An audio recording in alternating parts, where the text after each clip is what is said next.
স্বাস্থ্য অধিদপ্তর রাজধানীর মগবাজারের আদ্দিন হাসপাতালের লাইসেন্স বাতিল করার পর ১৭৩ জন রোগী সেখান থেকে চলে গেছেন। তবে ২৪৩ জন এখনও ভর্তি আছেন, যাদের মধ্যে ৬৯ জনের অবস্থা গুরুতর।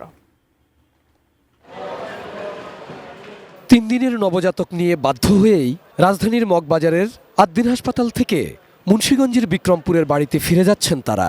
জটিলতা থাকায় অস্ত্রোপচারের প্রয়োজন হয় নবজাতকের মায়ের। শিশু ও মায়ের সুস্থতার জন্য আরও ২-১টি দিন হাসপাতালে থাকতে চেয়েছিল পরিবারটি। কি করবো এখন, বাচ্চা তো সুস্থ না। তাদের মতোই জটিলতা নিয়ে ৩ দিন আগে এই হাসপাতালে বোনকে ভর্তি করান কুমিল্লার দাউদকান্দির রহমতুল্লাহ। এরই মধ্যে তার বোনের অস্ত্রোপচারও শেষ হয়। ছাড়পত্র না পাওয়া পর্যন্ত হাসপাতালেই অস্ত্রোপচার পরবর্তী চিকিৎসা নিতে চান তারা। ব্লাড ভেঙে গেছে, মানে টিউব ফেটে বাচ্চা সহ নষ্ট হয়েছে। আমরা বলছি যে আমাদের রোগী সুস্থ না পর্যন্ত আমরা এখানে যাব না। আদ্দিনের নবজাতক নিবিড় পরিচর্যা কেন্দ্র বা এনআইসিইউতে এখন পর্যন্ত ৫০ জন ভর্তি আছেন, যাদের ২৪ ঘন্টায় অক্সিজেন দেওয়ার পাশাপাশি চিকিৎসা অব্যাহত।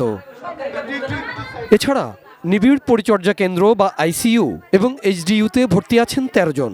অবস্থা গুরুতর হওয়ায় ৬ জনকে রাখা হয়েছে ক্রিটিক্যাল কেয়ার ইউনিট বা সিসিইউতে। বাচ্চারা এখন অক্সিজেন চলতেছে, বাচ্চা ক্রিটিক্যাল অবস্থা। কোনো হসপিটালে যে নিয়ে যাব যে একটু ভালো চিকিৎসা দিব বা একটু কম খরচের ভিতরে, ওইরকম আমাদের কোনো আশ্বাস কোনো হসপিটালে দিতেছে না। ওই খরচেই আমরা দিব অন্য হসপিটালে। যদি সরকার এটা কোনোভাবে আমাদেরকে দিয়ে তারপরে নেয়, তাহলে আমরা যেতে রাজি আছি। এনআইসিইউ, আইসিইউ, সিসিইউ কোথায় পাবো এই মুহূর্তে? আইসিইউ থেকে তো আর আমি চাইলেই হুট করে আমি কোথাও নিয়ে যেতে পারতেছি না, শিফট করতে পারতেছি না। আজ ১ সপ্তাহ ধরে আছে। সরকারি কোথাও আমাকে নিয়ে যায়, তাহলে আমাকে নিয়ে যাক, সেই ফ্যাসিলিটি দিক, তাহলে আমি নিতে পারবো। শুক্রবার হাসপাতালটি ঘুরে দেখা যায় নতুন কোনো রোগী ভর্তি নেওয়া হচ্ছে না। পাশাপাশি বহির্বিভাগের সেবাও বন্ধ রয়েছে। সেবা নিতে এসে হাসপাতাল থেকে ফিরে যাচ্ছেন কেউ কেউ।